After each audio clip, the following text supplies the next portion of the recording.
Hey, this is Dr. Ty from Premier Orthodontics, and today's video we're going to be showing you a before and after case of a patient who had severe crowding as well as an extra tooth. So if you haven't yet, make sure to like and subscribe to the channel, and let's get into it.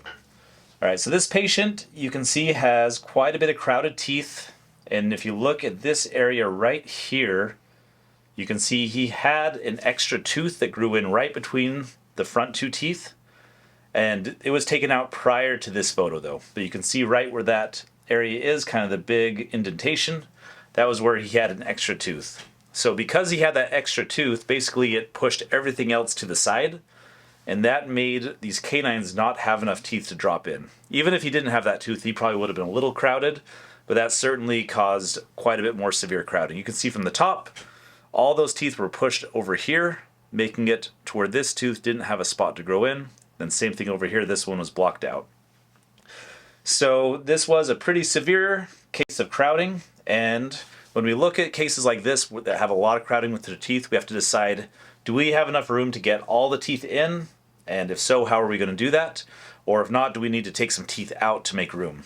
The options whenever we have a case of severe crowding, and in this case with an extra tooth as well, one is we can try to do expansion with braces and what's called OCS or open coil spring. We'll show you what that looks like in a minute. The other option is to extract, we would definitely extract the extra tooth, just like we mentioned earlier, but possibly we could extract premolars as well, or the bicuspid teeth, in order to make room for everything.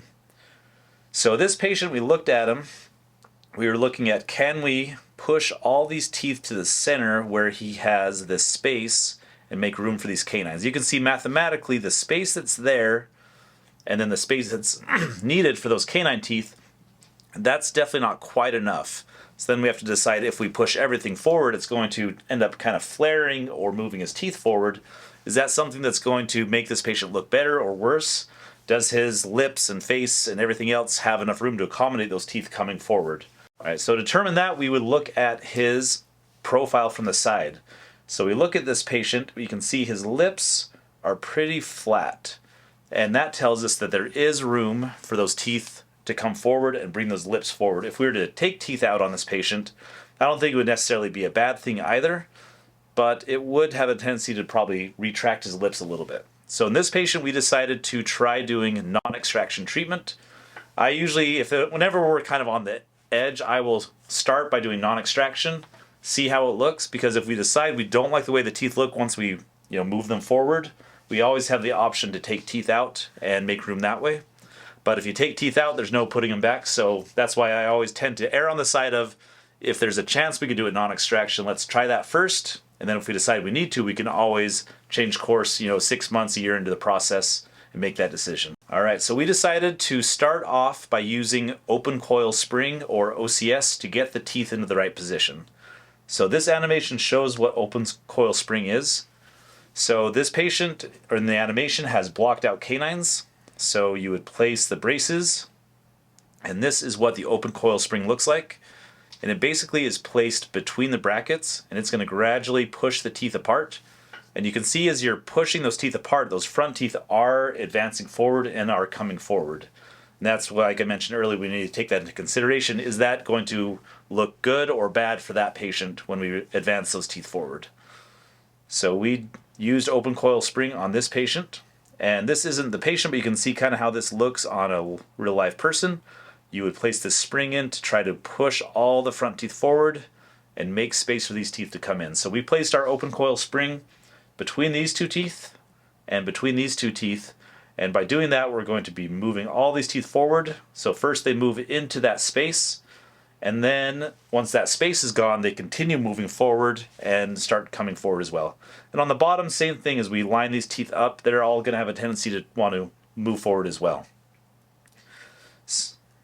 So this again is the patient when we started treatment. You can see kind of those blocked out canines, the amount of space we had in the front. And we were able to treat this patient non-extraction. And this is the patient when he's done. So this is another good reason why we definitely recommend brushing and flossing while in treatment. This patient wasn't a real great brusher. You can see his gums were not super happy.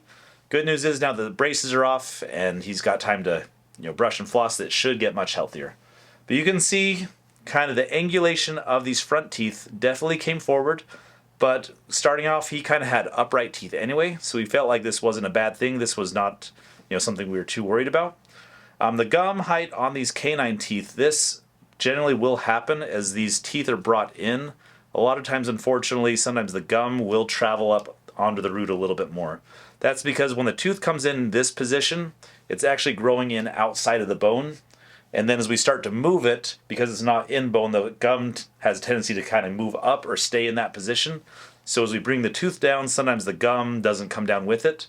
So that is something that down the road he may need to have that evaluated by a periodontist to get a gum graft on that. But overall, that's something that, it's hard to avoid that once the teeth have already grown in. That's why we do recommend getting consultations with an orthodontist early.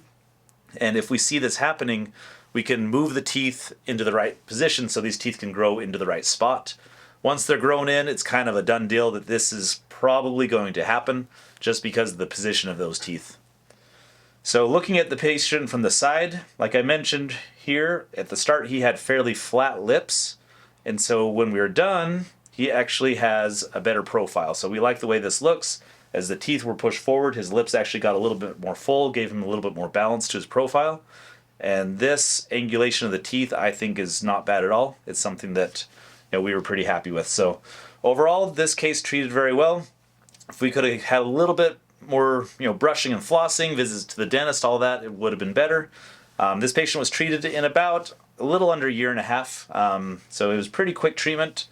And overall, I think it gave us a great result. So if you have any questions about, braces, about crowding treatment, about extra teeth, you can ask them in the comment section below. If you haven't yet, make sure to like and subscribe to the channel. And if you live in the Phoenix, Arizona area and are interested in braces or Invisalign, we do offer free consultations. You can learn more about that. There's a link in the description. Thank you so much for watching. We'll talk to you soon.